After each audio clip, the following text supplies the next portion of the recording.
We are back once again to do 205 Live and NXT. This is the shows from the 4th and 5th of July. And what did you think of the shows overall, Byron? Give us a feeling. Good. All right, he thought it was good. I also thought it was good. It was good. Let's roll on. 205 Live opens up with Titus O'Neil doing his thing. What'd you think of this, Byron? Good. Could you get into deeper detail? Yes. Basically, I don't know. Somehow or other, Titus has turned the corner on being just another annoying gimmick to actually being pretty entertaining and making some logical points here and there. And also, I like the fact that he's able to talk shit to Neville nonstop, and Neville can't do anything because he's twice Neville's size. Yep. He tried to recruit Daivari and Mustafa Ali into the Titus Worldwide during this segment. He's talking with Akira on the phone. Akira can't hear him. He's in Japan, training, getting ready. I like this. It's taking an almost professional feel to it, and I like where this is going. It's kind of ironic that some of the things that WWE did that weren't supposed to get over, because I personally think Titus Brand and also the Fashion Police were not meant to get over, have gotten over huge. That is correct. And I wasn't even a big fan of Titus O'Neil before this. He's made me a fan. He's made me a fan. Yeah, it's kind of weird because when I first started watching wrestling again, there was the incident where Titus dared to perhaps let the lady go first and hold Vince back a bit, and so he gently touched Vince's arm once, and Vince suspended him for 60 days. And everybody was stupendously pissed off, and I have no idea why, because as far as I know, he wasn't as over then as he is now, so I don't know what the deal is, but don't suspend him anymore. I think it was the concept of just a hypocritical double standard. Vince has been known to be roughhousing with the boys, quite frankly, a lot of the time, and encourages said behavior, so to suspend him was a bit weird, although I also said at the time that if you're going to touch your boss on national TV, there's always a potential problem with that. So, anyways, moving on. Continue, sir. I said what I said. Okay. Now I'm done saying it. Moving on. They're down in the ring. Titus has got a Neville and Akira portrait to hype the matchup, which, again, was actually really good. But Neville comes out to spoil the party by showing Apollo getting his butt kicked by Braun Strowman, to which the crowd responds with chants of, "You're not Strowman." The crowd is properly into this, and that just made this all the more better. Neville wants Akira to forfeit their match at Great Balls of Fire. And he will make an example of Lince Dorado, which of course made me happy because I get to see Lince Dorado wrestle. The downside is he's wrestling Neville, and we've seen these kind of a lot of non-title, like I said, too many non-title matches. Neville is one of the few defined characters that you have actually created in this division. He's one of the guys who I think the fans don't actually need to see more of to be over. You need to devote this time to guys who need to get over, like a Lince Dorado, a Grand Metalik, even guys like Tony Nese, who have had decent TV time, should be getting this time. Trying to think of some people who just weren't on this card. Loon, who's supposed to be on the 205 roster, has never wrestled for the brand. These are the guys that should be getting some kind of attention here, and to continue with this Neville non-title matches is kind of the one downside I had on the show, is that none of the matches did really anything to build the guys who need building, and that's a bit of a failure just with the division. That being said, this match was fantastic. I'm always a mark for Lince Dorado. There was a hell of a head scissors takedown spot on the floor by Lince. Smooth spot. They did kind of, I think, botch up a little bit the exit of the ring before that, but still pretty good work. And then Neville gets the win with the Rings of Saturn. Do you have anything disagreement of that breakdown? No, I'm not really familiar with Lindsay Dorado at all. So get to see him put some stuff in and get more work done in the ring is nice. It's good. It's refreshing. Somebody else I can watch. Mm-hmm. Then we had a TJP and Rich Swann backstage thing. Swann wants to know if there's beef because they're bros. They should be hashing this out. Why are they having this match? TJP says there is not beef. He just wants to show the old TJ Perkins, and that TJ Perkins beat Rich Swann in the Cruiserweight Classic, so good callback there. Swann says he won't take it easy on TJP, and it doesn't matter if it's TJP or TJ Perkins. He can't handle this. Good stuff. I thought I was fine with it. And then take us through Tony Nese versus Jack Gallagher, Mr. Byron. There's not much to really say about the match. It was a standard Tony Nese versus anybody match and a standard Jack Gallagher versus anybody match. It wasn't really... The match itself wasn't that spectacular. It was fairly standard. They all pulled out their standard repertoire, but they did it sort of in a different combination, in a different order than they usually do. So it was fun to watch. I enjoyed it, and that's pretty much all I have to say. And then they had the Brian Kendrick do... I think I don't know. I think his character's officially jumped the shark because there's no reason to buy into anything he's doing right now. And therefore, he should just not be doing this character anymore. That character's now dead. Move on. Just move on. Yeah, that fell rather flat. Just going to touch on two things that I liked about... One thing I didn't like about the match, and one thing I did like about the match. We did have Corey Graves claiming that Nese has a 12-pack, only for Nese to actually do the ab count and go, 8. So... This is not a negative about the match, but a negative about, again, commentary. You and I have talked about repetitively that we don't like it when the heel commentator is a heel for the sake of being a heel. This was at least funny, but he's got an 8-pack. The truth will do. Why lie when the truth will do? So, didn't really care for that. And I did like, though, that Tony Nese did the possum knee injury thing again, and this time Jack didn't fall for it. Caught his kick and gave him a hell of a thudding headbutt. Ugh. Also, I'm still liking the bicycle sit-up kick routine in the corner, but he needs to really workshop it. That needs to be nice and smooth. Yeah, it's a little disjointed right now.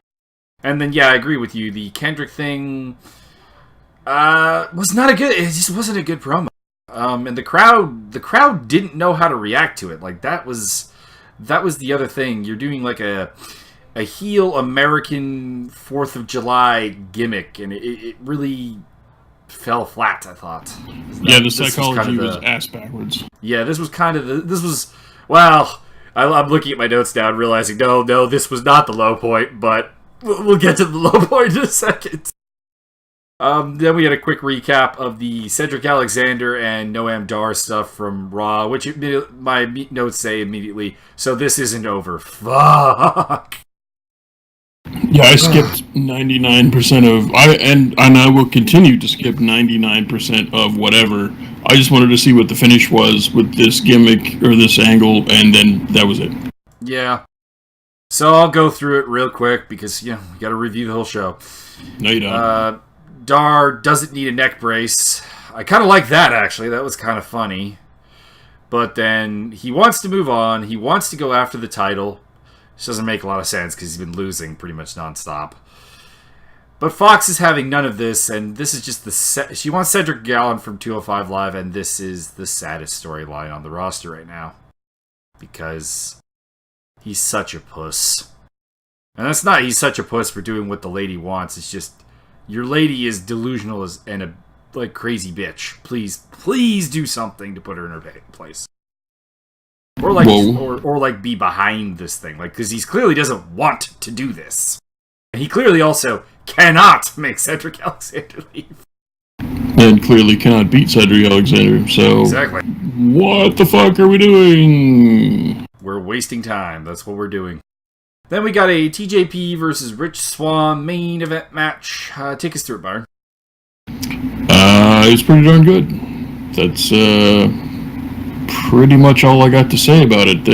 Again, nothing really stands out other than they use pretty good psychology. I didn't see all of the same things all of the time, which again was good. And that's pretty much the match in a nutshell. I would recommend anybody watch it. If you are interested in wrestling, like wrestling, watch the match. There are better matches between these two. That would be the only reason I'm not quite as enamored with it. No, but it's probably one of the better. I would say it's probably one of the top 5 205 live matches ever. Yeah, no, it was a very well done match. It told a great story. The action was crisp, good timing. The double high kick knockout spot was really well timed. Very good work, gentlemen. The crowd was also really into this. That's the other thing. We got a "This is awesome" chant, which I didn't really think it deserved, but most things these days do not. Again, having a crowd into 205 for the entire hour-long show is in itself a win, because the crowd is a little worn out from 2 hours of SmackDown, and the fact that 205 has been handled pretty damn poorly from a writing standpoint and even a match standpoint, that just to have a show where the crowd clearly stayed in it the whole time is a victory. Swan gets the win with a bit of a prolonged roll-up sequence, and I did like that TJP didn't realize he got pinned and actually goes for a headlock after the match, thinking the match was still going on.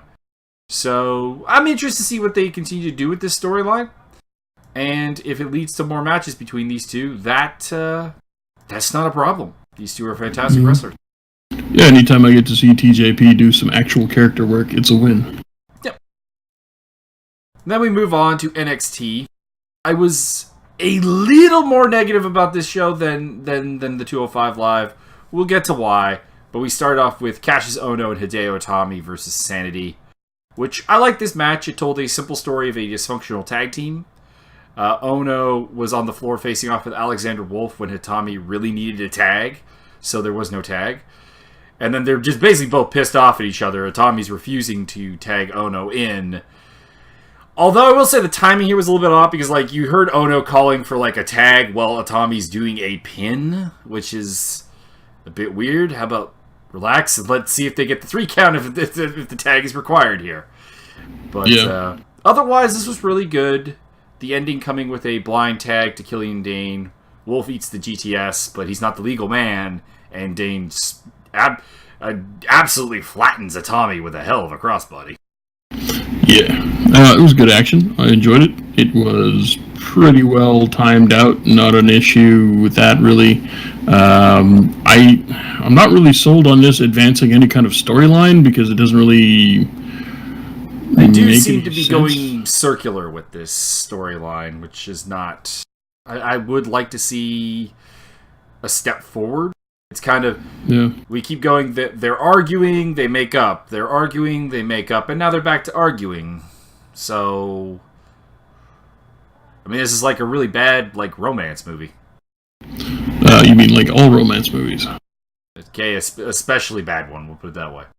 Okay. Especially repetitive one, how's that? Okay. I did like Alexander Wolf yelling at the crowd in German. That was good. I like that. He's different enough to stand out. Killian Dane really is the least over member of Sanity, and I don't know of any reason why I should give a shit about him. There's nothing that he's doing that I haven't seen literally anybody else do. I'm not even talking about power guys. I've seen everybody else that is a wrestler do the things that he's doing. He's a decent big man, so I don't dislike him, but I don't have a specific reason to particularly like him. He's not anything. He's nothing I have. He's you know what? Here it is. He's low rate Hansen from War Machine, actually. Yeah, pretty much. Kind of does the same thing. Kind of looks the same, actually, to a reasonable degree, and just isn't quite as good. Also, the fact that he does the sloppiest rip-off One-Winged Angel is just kind of not getting my attention in the right way either. And then kind of on the negative here, this was the only match we got before the main event. So a 2-match show in an hour. I'm never going to be really a fan of that. I understand that they needed a lot of time for Roderick Strong and Bobby Roode. We're getting a title match later on, spoiler. But I would have liked a 3rd match. But we go to Ember Moon doing a media scrum, kind of like a fight camp almost. She believes she's ready to earn another chance at Asuka. Ruby Riott comes out and basically disagrees that Ember is next in line because Ruby Riott hasn't gotten her chance and Ember Moon has and Nikki Cross has. Not strictly true because she did get 2 3-way matches, but I see where they're trying to go with it. And Ember wants Asuka, but she's willing to take on anyone who steps on her warpath, so I assume we're going to a Ember Moon versus Ruby Riott match? I would assume, and I'm not interested, because I know that they're just going to put Ember Moon over, and I don't want that at all. Yeah, I'm not super keen on it. I understand where they're going, and I've said this before. I understand they want to push Ember Moon. I just feel she's not ready.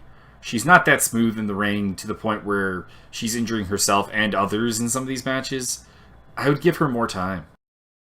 You've got some very over women in Nikki Cross and Ruby Riott who could take the title. Plus, you got the upcoming Mae Young Classic, which the winner of that could possibly take the title off of Asuka.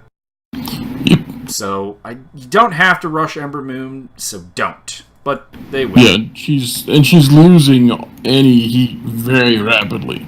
When she debuted, she had all kinds of. She was mysterious and aggressive and different and new and exciting, and now she's just another chick who gets hurt frequently. And okay, I'm back again for the third time, and I'm finally ready. Let me feud with skinny chicks that have never been anywhere near a title shot. This is the key problem with her, is that since she has injured herself so much that it's too much stop-go. She needs to learn to wrestle to the point where either she needs to be fully healed, so like give her a lot of time off, give her proper physio, recover those injuries, get her back to actually 100% as opposed to whatever the hell they've been returning her at. Mm-hmm. And then begin the push. But right now, this is doomed to just be kind of a vacuum of heat. Yep. It could be good. It just won't be the way they're doing it. No. Then we get a Drew McIntyre hype package and backstage interview. The interview bot asked him about his feelings on tonight's title match. He thinks it will be fantastic, but next time they will talk about his match. And I think we're leading to a Drew McIntyre-Killian Dane match with the rundown of the logic or of the lineage, and the interview bot bringing up the Killian Dane wants a shot at the title, which hasn't really been overly substantiated, to be honest. No. I mean, I appreciate the fact that they're trying to get people. At this point, the story for NXT is that literally every male competitor and 80% of the female competitors are all supposed to be in the main event scene, and I don't understand why. Maybe you guys should have one of your 90,000 writers do something different with one of these guys. Because there's a lot of dudes on that roster, and there's a lot of girls on that roster, and there's only one feud, and that's everybody for the title. And I don't get it. It's unnecessary. Drew McIntyre doesn't even need to be there. I don't understand why he's there. Yeah. I don't understand why Bobby Roode's still there. I don't understand why Roderick Strong's still there. I just don't get it. Yeah, of the guys on this show tonight, the only ones I feel that even should be in NXT at this point are Sanity. That's it. Wolf and Dane. And I don't even mean Sanity as a whole, because Eric Young should be on the main roster. Nikki Cross should be on the main roster. Asuka should be on the main roster. Nikki Cross I have down here for now, just give her like a title run and then up. But like she is ready. I just kind of get why she's here. These people are ready, and it's time to move them out. And yeah, I mean, to a degree, I get it. NXT is supposed to be more real, and as a result, kind of like the UFC, where it is all about the title. But yeah, the lack of really secondary storylines here is really starting to kind of make a mess of things. Yeah, I just in my opinion, if I'm going to fantasy book the entirety of the WWE for a second, anybody you're paying millions of dollars to that won't wrestle on a weekly basis, cut the contracts, move up people from NXT. I would disagree because of the pop a guy like Lesnar still gets. But I do see where you're coming from. And then we have a DIY breakup package, and apparently Gargano's going to speak next week, so I'm fine with that. Then the Iconic Duo have a gym interview, and this was fucking painful. I skipped it. It was Billie Kay's birthday, and she wants cake. Skipped it. She kind of ignores the fact that, like, this is a girl who clearly doesn't eat cake. I don't think she eats. Like, just kind of what I'm getting at. If she does eat, it's not cake. And Andrade Cien almost is having a fight with the chick from before. Who did you say that was again? Well, there's rumors that it's, and I don't have any photographic evidence because I don't know what this chick looks like, but it's, theoretically, it's Austin Aries' girlfriend, wife, fiance, whatever. Gotcha. Okay. Female companion. Then we get a rather long hype package for the title match, which I'm fine with, and then we head to the match, which is Bobby Roode defending his title against Roderick Strong. You want to take over here, or you want me to rant about commercials? You can go ahead and rant about commercials. I don't have a ton to say about the match, other than I thought the pacing throughout the early and mid was a little slow, but it really picked up towards the end. I thought the early actually was well paced. I agree with the mid after they did the leg spot where Roddy's leg gets caught between the stairs and the ring. I understand why it's slowed down. I mean, you do a spot like that, you kind of have to, but it did lead to a very WWE work the leg spot. Yeah, I found my attention wandering, and you know what? Probably having commercials during your giant main event is probably part of the problem.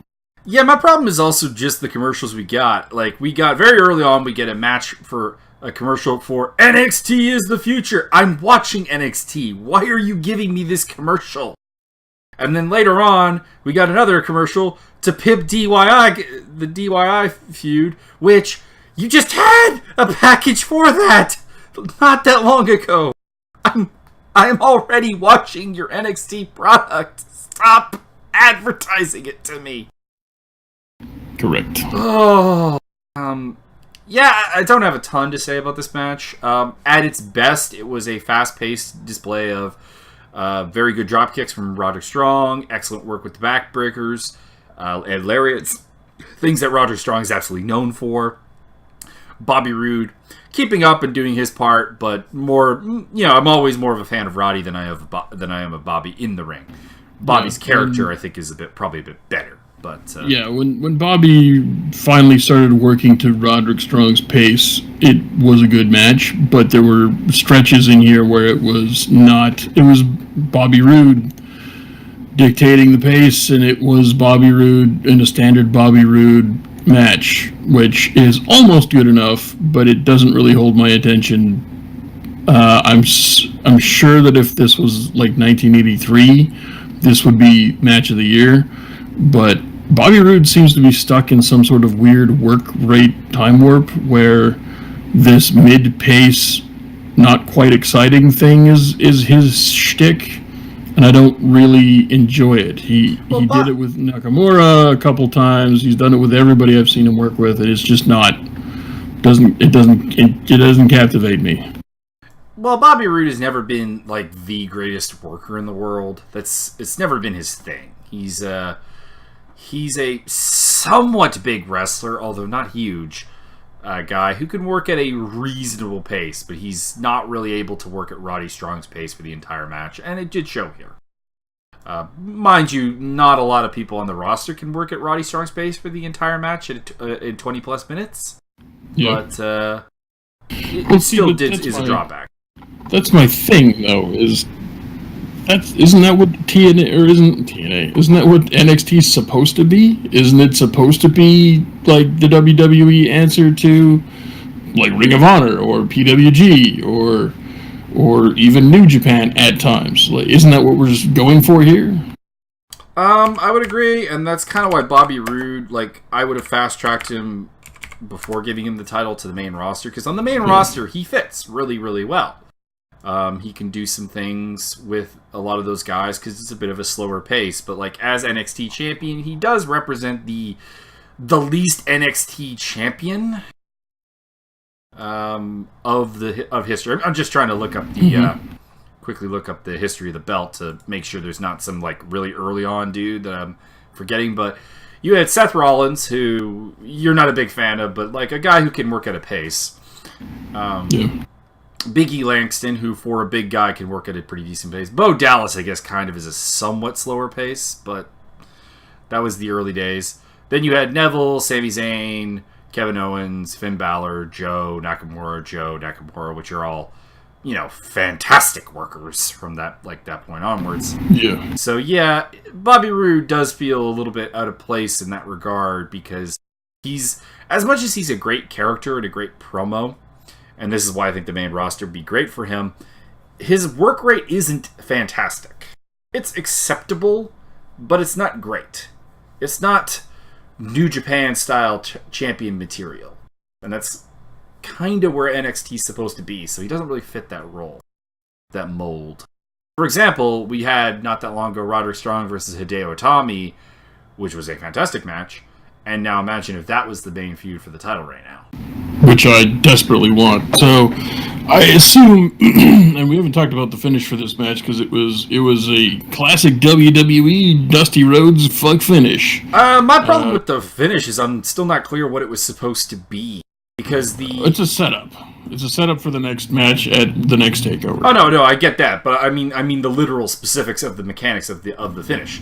Because the referee is motioning that the shoulder was up, while the commentators are talking about how the foot was under the rope. Yeah, I don't know. I'm not sure which is it supposed to be. Yeah, I don't know. I have no idea. So it was a giant fuck finish, which I'm not happy with. Just, you know, whatever. But I would much prefer that finishes like this didn't happen. I understand if you want to have a match. My issue is that if you're gonna do the fuck finish, let's just go into like dispute, and then next week on NXT you can have a big dispute again, you know, with Regal and this, that, and the other. But to restart the match, and then after having this pretty darn good match, you have a section afterwards that completely kills my enthusiasm.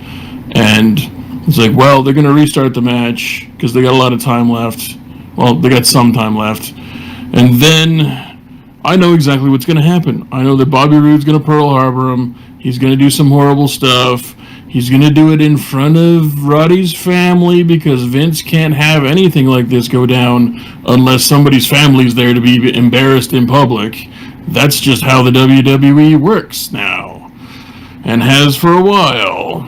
So, in fairness, with NXT, you almost always have family in the case of married wrestlers because, unlike with Raw, where you're traveling around the country to different arenas, you're at Full Sail WWE Performance Center, and your wife and kids are probably there at every show. Fair enough. Fine. Great. But if you're going to put the camera on them for like 45% of the match rather than the match, there better be a payoff that I'm in favor of.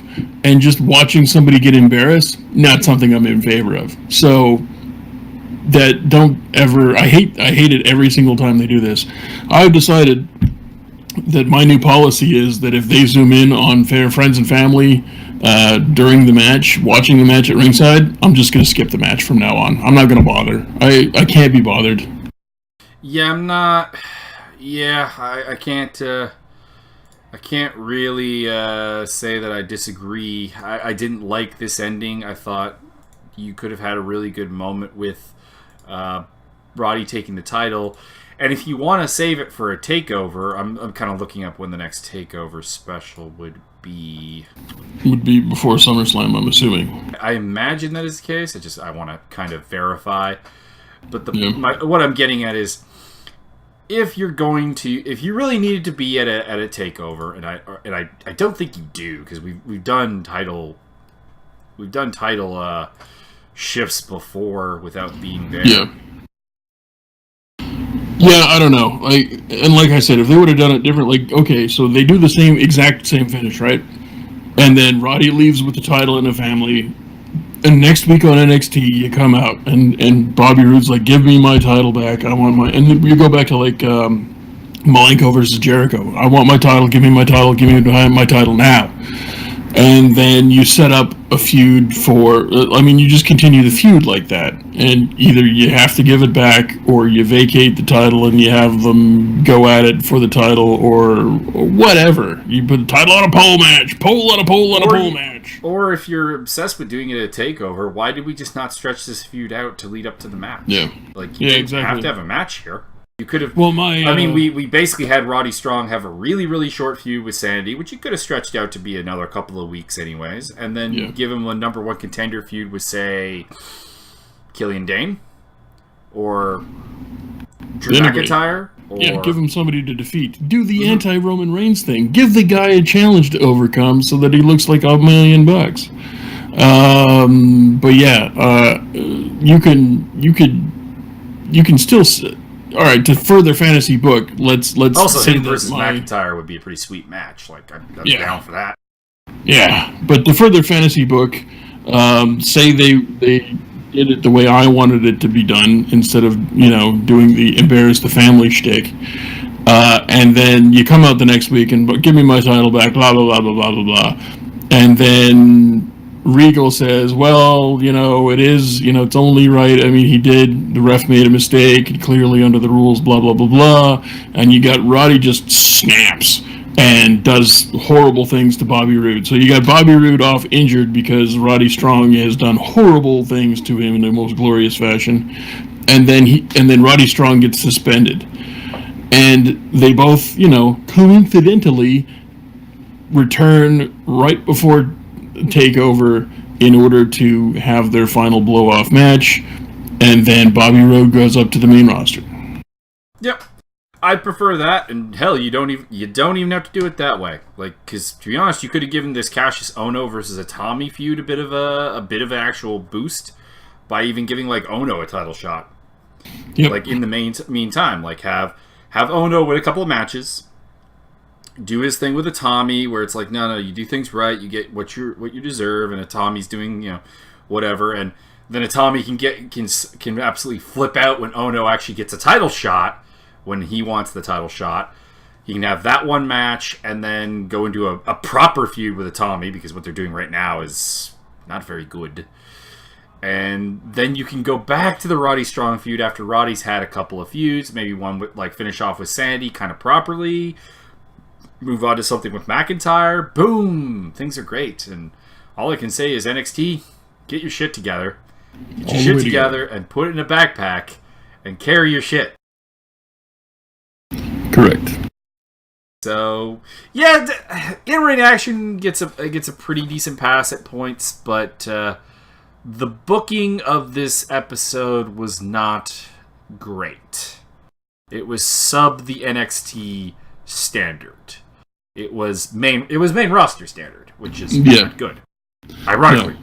No. I didn't hate any of the matches. I just didn't like the finish. And yeah, that's pretty much it. That's NXT in 205 for this week. We're going to watch Lucha Underground. Maybe with Jeff. Maybe not with Jeff. We'll see. His name equals Jeff. His name does equal Jeff, and I'm kind of interested to see what he makes of it. That could be amusing. Plus, I think I've worked out how we can do the fight companion thing. So there's that.